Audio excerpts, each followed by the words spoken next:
Hi every one, ഞാൻ മനീഷയാണ്. ഈയിടെയായിട്ട് എല്ലാ മാധ്യമങ്ങളിലും ചർച്ച ചെയ്യപ്പെടുന്ന ഒരു കാര്യമാണ് ഷിംല കരാർ.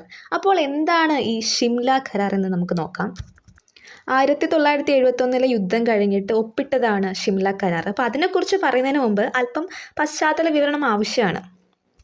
1947 സ്വാതന്ത്ര്യത്തോടൊപ്പം ഉണ്ടായ രാഷ്ട്ര വിഭജനത്തിൽ കാശ്മീരിൻ്റെ കാര്യം തീരുമാനിക്കാതെ വിട്ടതിനെ തുടർന്നാണ് അവിടേക്ക് പാകിസ്ഥാൻ സൈനികാക്രമണവും അതുപോലെ തന്നെ ഗോത്രവർഗ്ഗക്കാരുടെ ആക്രമണവും അഴിച്ചുവിട്ടത്.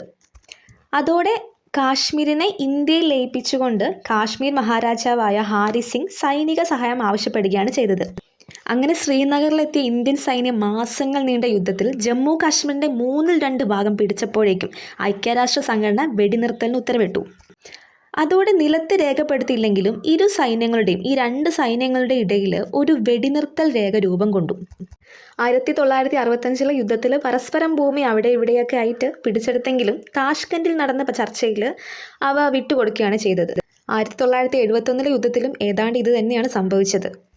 എന്നാൽ 2 മാസം കഴിഞ്ഞ്, അതായത് 1972 ഫെബ്രുവരിയിൽ പ്രധാനമന്ത്രി ഇന്ദിരാഗാന്ധിയും പാക് പ്രധാനമന്ത്രിയായ സുൽഫിക്കർ അലി ഭൂട്ടോയും ഷിംലയിൽ കൂടിക്കാഴ്ച നടത്തിയപ്പോൾ അവർ കാശ്മീരിലെ പഴയ വെടിനിർത്തൽ രേഖയെ ചെറിയ മാറ്റങ്ങളോടെ ഭൂപടത്തിൽ രേഖപ്പെടുത്തി പരസ്പരം അംഗീകരിക്കാൻ ഒരു ധാരണയായി.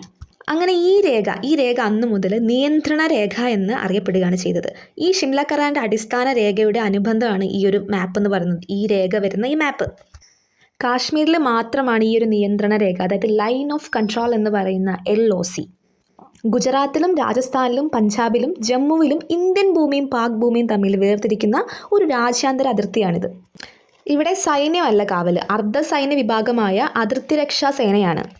ഇവർക്ക് പീരങ്കികളോ അങ്ങനെയുള്ള വൻ ആയുധങ്ങളൊന്നുമില്ല. അപ്പോൾ ഈ തോക്കും ലഘു ആയുധങ്ങളും മാത്രമാണ് ഇവരുടെ കയ്യിലുണ്ടാവുക. അപ്പോൾ അങ്ങനെയല്ല, കാശ്മീരിലെ അതായത് ഇന്ത്യൻ നിയന്ത്രിത ഭൂമിയും പാക് നിയന്ത്രിത ഭൂമിയും തമ്മിൽ വേർതിരിക്കുന്ന നിയന്ത്രണ രേഖയിൽ ഇങ്ങനെയല്ല ഉണ്ടാവുക. അപ്പോൾ ഇവിടെ ഇരുവശത്തും സൈന്യമാണ് കാവൽ. അതുപോലെ തന്നെ ഭൂപടത്തിൽ രേഖപ്പെടുത്തി പരസ്പരം അംഗീകരിച്ചിട്ടുണ്ടെങ്കിൽ തന്നെ നിലത്ത് രേഖപ്പെടുത്താത്തതിനാൽ ഇടയ്ക്കിടെ അവിടെ തർക്കങ്ങളുണ്ട്.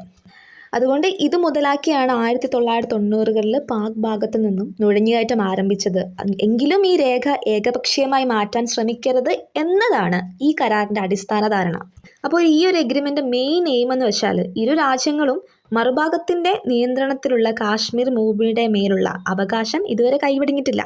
എങ്കിലും മറുവശത്തെ ഭൂമി, അതായത് സൈനികമായി പിടിച്ചെടുക്കാൻ ശ്രമിക്കരുത് എന്നുകൂടിയുണ്ട്. ചുരുക്കത്തിൽ കാശ്മീരിൻ്റെ പ്രശ്നം മറ്റേത് പ്രശ്നവും പോലെ പരസ്പരം ചർച്ച ചെയ്ത് വേണം പരിഹാരം കണ്ടെത്താൻ. അതുപോലെ തന്നെ ഈ പരിഹാര ശ്രമത്തിൽ മൂന്നാം കക്ഷികളെ കൊണ്ടുവരരുതെന്നും ധാരണയുണ്ടായിട്ടുണ്ട്. ഇത്രയും കാര്യങ്ങളാണ് ഷിംല കരാറിലെ നിലവിലെ പ്രസക്ത ഭാഗങ്ങൾ. 1971 യുദ്ധത്തിൽ പിടിച്ചെടുത്ത ഭൂമി വിട്ടുകൊടുക്കുക, അതുപോലെ തന്നെ ബംഗ്ലാദേശിനെ സ്വതന്ത്ര രാഷ്ട്രമായി അംഗീകരിക്കുക തുടങ്ങിയ മറ്റ് വ്യവസ്ഥകൾ അന്നേ ഈ 2 രാജ്യങ്ങളും പാലിച്ചതാണ്. അപ്പോൾ ഇത്രയും കാര്യങ്ങളാണ് ഷിംല കരാറിനെ കുറിച്ച് മെയിനായിട്ട് പറയാനുള്ളത്. ചാനൽ സബ്സ്ക്രൈബ് ചെയ്യാത്തവർ എത്രയും പെട്ടെന്ന് സബ്സ്ക്രൈബ് ചെയ്യുക. അടുത്ത പുതിയ വീഡിയോ ആയിട്ട് വീണ്ടും കാണാം. ബൈ.